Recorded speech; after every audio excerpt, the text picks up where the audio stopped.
છેલ્લા 6 વર્ષથી મારામારીના ગુનામાં નાસ્તા ફરતા આરોપીને ઝડપી પાડતી સુરત શહેર લિંબાયત પોલીસ મહેરબાન પોલીસ કમિશનર સાહેબ શ્રી તથા ખાસ પોલીસ કમિશનર સાહેબ શ્રી તથા નાયબ પોલીસ કમિશનર સાહેબ શ્રી ઝોન 2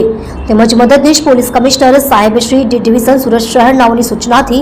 તેમજ પોલીસ ઇન્સ્પેક્ટર એન કે કામળિયા સાહેબ નાઓની સૂચના તથા માર્ગદર્શન હેઠળ તથા સેકન્ડ પોલીસ ઇન્સ્પેક્ટર વી.એ. જોગરાણા સાહેબ નાઓની દેખરેખ હેઠળ હાલમાં નાસ્તા ફરતા આરોપીઓને પકડી પાડવા સારું ઝુંબેશ રાખવામાં આવેલ જે અનુસંધાને નાસ્તા ફરતા આરોપીઓ શોધી કાઢવા સારું સર્વેલન્સના પોલીસ સબ ઇન્સ્પેક્ટર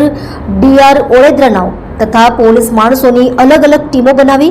નાસ્તા ફરતા આરોપીઓ પકડી પાડવા વર્કઆઉટ કરતા હોય તે દરમિયાન અત્રેના પોલીસ સ્ટેશનમાં સર્વેલન્સ સ્ટાફમાં ફરજ બજાવતા પોલીસ કોન્સ્ટેબલ સાજણભાઈ કાનાભાઈ તથા પોલીસ કોન્સ્ટેબલ યુવરાજસિંહ રાજુભાઈ નાઓએ ટેકનિકલ વર્કઆઉટ કરી હ્યુમન રિસોર્સના આધારે તેઓના અંગત અને વિશ્વાસુ બાતમીદાર મારફતે બાતમી હકીકત મેળવી લિંબાયત પોલીસ સ્ટેશનના છેલ્લા 6 વર્ષથી મારામારીના ગુનામાં નાસ્તા ફરતા આરોપી પ્રકાંત ઉર્ફે તાંત્રિક રામચંદ્ર નિષાદ ઉંમર વર્ષ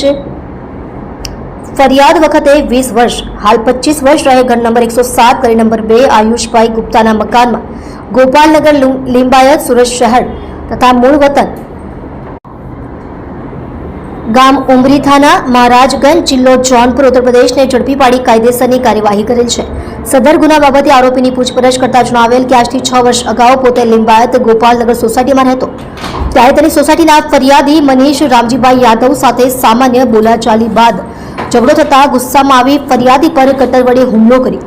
નાકના ભાગે તથા કપાળના ભાગે ગંભીર પ્રકારની ઈજા કરી પોતાના વતન ભાગી ગયેલ અને સદર ગુનામાં પોતાની ધરપકડ ટાળવા આજ દિન સુધી નાસ્તા ફરતા હોવાની હકીકત જણાવતા તેના વિરુદ્ધ કાયદેસરની કાર્યવાહી કરેલ છે.